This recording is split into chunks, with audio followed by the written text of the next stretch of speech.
Vamos a trasladarles algunos aspectos genéricos que estoy observando en la revisión de sus tablitas de llenado para su trabajo de graduación, sea su revisión sistemática y literatura. Aquí tenemos un ejemplo de esta parte donde tenemos al autor, en esta parte donde esta columna que dice nivel de evidencia de Oxford, donde tenemos al autor los autores de este artículo y el nivel, digamos, estadificado de evidencia en base a este artículo. Luego el tipo de estudio que pusieron acá en este trabajo, que es una revisión sistemática. Al revisar el artículo vemos que no es una revisión sistemática, sino que este artículo es producto de un taller científico patrocinado por la National Kidney Foundation. Entonces tienen que tener cuidado de cómo llenan esta columna de el tipo de estudio. Realmente tenemos que ir apelando un poco a la teoría que vimos en cuanto a los niveles de evidencia de Oxford, y aquí les recuerdo esta pirámide que nos da los niveles de evidencia según los criterios de Oxford. La más baja, que es el nivel de expertos, y no es muy aconsejable. Luego hay un siguiente nivel que son casos únicos y estudios correlacionales. El siguiente nivel, que es revisiones sistemáticas de casos y control, estudios de casos y control, que estaría en una categoría 3A, 3B. Luego seguimos aumentando el nivel de recomendación, recomendable, revisiones sistemáticas de estudios de cohorte longitudinales y de sobrevida. Y en la pirámide están los muy recomendables, que son precisamente las revisiones sistemáticas de estudios clínicos aleatorizados, ensayos controlados aleatorizados, básicamente IN1 trials. Entonces, en este caso vamos a regresar acá a esta imagen, que es la que tiene su programa. También está, digamos, las características de estos niveles de recomendación, que en este caso es exactamente lo mismo que vimos en esta gráfica. Entonces hay que revisar esto, si realmente en qué categoría cae. Ya vimos que esto no es un nivel de evidencia B2B, porque estaríamos hablando más o menos acá, estudio de cohorte longitudinal y sobrevida, o si vamos a la otra tablita, nivel de evidencia B2B, comparación a doble ciego, bien en pacientes no consecutivos o limitados a un espectro estrecho de pacientes, todos ellos sometidos al test diagnóstico y al estándar de referencia o una regla de decisión clínica no validada mediante un test. Lo que tenemos en este estudio es un taller científico, es una revisión pero de expertos sobre el tema y el uso de inhibidores de SGLT2 para la enfermedad renal crónica y la enfermedad cardiovascular. Entonces, eso es una primera consideración que deben tomar en cuenta. Revisen bien la variable dependiente que tenga el estudio y la variable independiente. Revisemos entonces brevemente. Encontré este artículo que me parece también que refuerza un poquito los conceptos de lo que son revisiones sistemáticas y metaanálisis. Las revisiones sistemáticas deben de llevar realmente una metodología, tener básicamente una pregunta de investigación muy clara, que esté basada en la estrategia PICOT que ustedes ya desarrollaron, que sea clara, reproducible, la selección apropiada de los estudios con criterios de inclusión y exclusión, como ya lo hicieron, y en este momento estamos a la extracción de los datos que están dando soporte y evidencia a cada uno de sus objetivos. Hay que evaluar la calidad de la evidencia con algunas de las diferentes herramientas. En este caso estamos utilizando Oxford, y la homogeneidad de los datos, y en algún momento pues ver la posibilidad de hacer un metaanálisis. Sin embargo, nosotros no vamos a llegar hasta ahí a hacer un metaanálisis, nos vamos a quedar en revisión sistemática. Entonces hay algunas consideraciones aquí que me parecieron importantes de remarcar, como por ejemplo la metodología que debería llevar una revisión sistemática. Eso ya lo vimos, ya ustedes tienen su protocolo de revisión sistemática donde partieron de una pregunta de investigación que es clara y basada en estrategia PICO, población, intervención, control y desenlace. Ya hay una estrategia de búsqueda clara y reproducible que no está limitada a una base de datos ni a un idioma, sino que ustedes están tomando principalmente español, inglés, portugués algunos, como esa estrategia de búsqueda, y también en el algoritmo que construyeron de los artículos que van a rechazar por los criterios de inclusión y exclusión, y al final tener la localización y selección de los estudios y lo que están en este momento, que es la extracción de datos. Y además de esa extracción están ya llenando estas tablitas de vaciado que nos permiten después ir a las tablas de presentación de resultados y análisis, que sería en esta parte.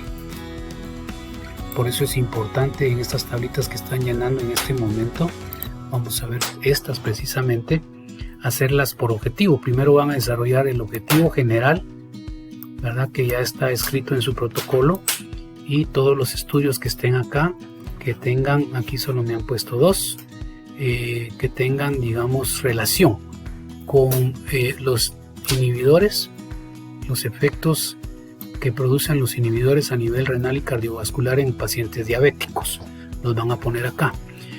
La otra parte importante es la sección de resultados, es decir, aquí pongan lo más relevante, es decir, lo contundente, no describan mucho, no hagan mucha digamos, transcripción ahí de tipo descriptivo, sino que acuñenlo con datos. Aquí, por ejemplo, dice, se ha comprobado que el uso de canaglifosina reduce los riesgos de duplicar el nivel de creatinina sérica.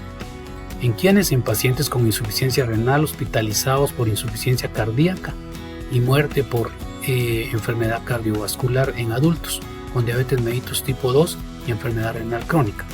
Y aquí están los datos que soportan la relación albúmina-creatinina en orina, 300 a 5000 miligramos. Todos estos datos son prácticamente los que le dan soporte o los criterios para afirmar esto. Luego acá tenemos los efectos auxiliares extraglucémicos. De esta clase de medicamentos disminuyeron el riesgo de eventos cardiovasculares y la progresión de la enfermedad renal diabética. Aquí es donde debemos de ir buscando ya los datos, por ejemplo, números absolutos, tasas que refuerzan o porcentajes de en qué pacientes se encontró este efecto extraglucémico y en cuánto. Es decir, empiecen a acuñar un poco con datos, frecuencias absolutos, relativos o porcentajes o tasas, si existen, y colóquenlas acá, porque eso va a ir permitiendo tener datos de evaluación más precisa. Entonces vamos a continuar. Por último, les quiero presentar este trabajo que es factores de riesgo materno asociados a la aparición de cardiopatías congénitas en pacientes pediátricos menores de 5 años. Sobre todo para la parte esta de las tablitas de vaciado. También nos puede dar otra idea de cómo va, digamos, la articulación lógica. ¿Se recuerdan? Ustedes hicieron este algoritmo en el que presentaron toda la parte de los cantidad de estudios encontrados en diferentes buscadores, luego los duplicados, descartados, hasta que al final esta estudiante se quedó con 40 estudios. Aquí vienen los cuadros, donde tenemos el objetivo general del estudio. Cuadro número 1, objetivo general del estudio, determinar la relación entre los factores de riesgo materno y la aparición de cardiopatía congénita en pacientes pediátricos menores de 5 años. Ella lo ordenó de esta manera, puso estudio 1 y lo describe acá, su título y sus autores, y luego el nivel de evidencia, en dónde fue el estudio, el tipo de estudio, este fue un casos y control, la cantidad de casos que hubo en el estudio y la cantidad de controles y los factores determinantes o más relevantes que encontró.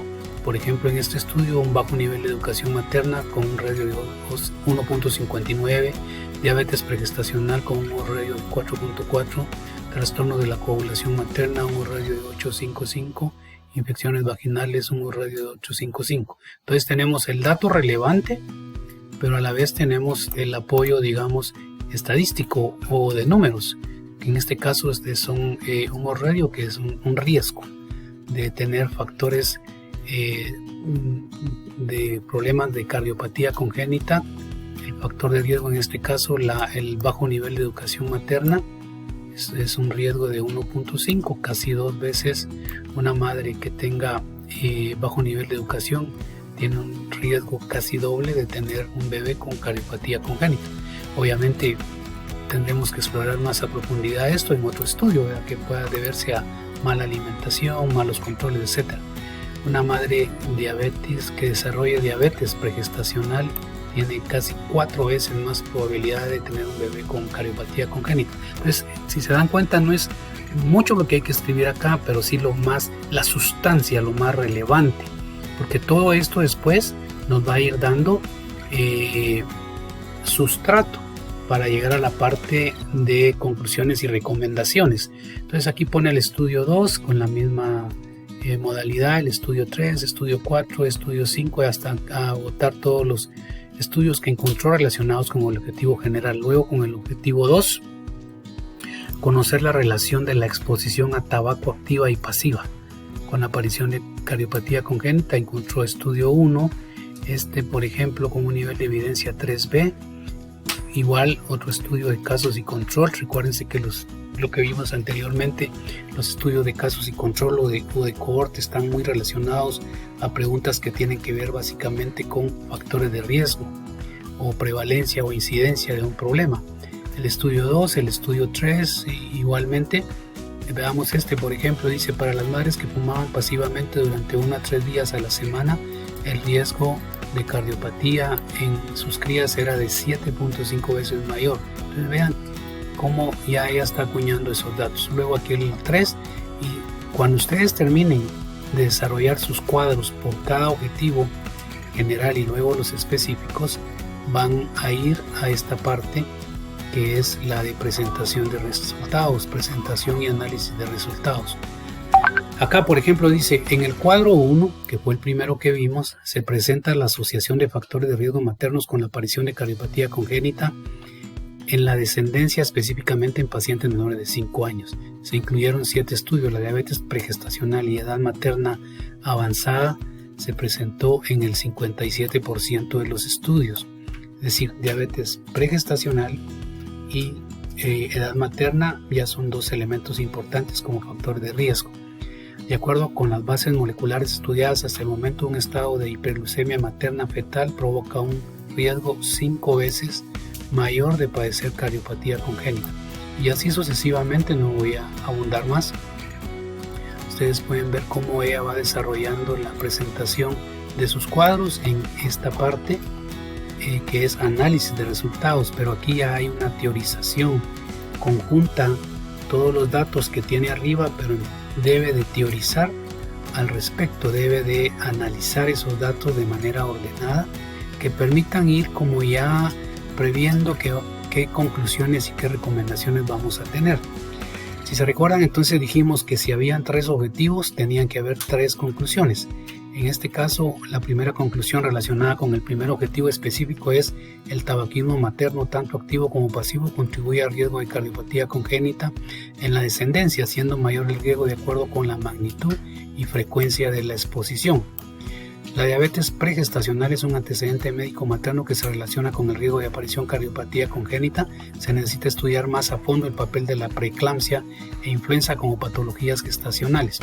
La suplementación con ácido fólico preconcepcional y durante el primer trimestre del embarazo es un factor de riesgo modificable que reduce el riesgo de cardiopatía congénita en la descendencia. Las recomendaciones debe ser una recomendación por cada conclusión, básicamente eso. Entonces avancen, yo voy a continuar calificando y poniendo ahí mismo en el portal mis consideraciones de cada caso.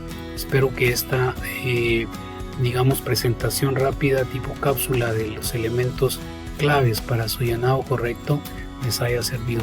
Bendiciones a cada uno de ustedes. Nos seguimos viendo siempre por chat, en el portal o por cualquier otro medio posible.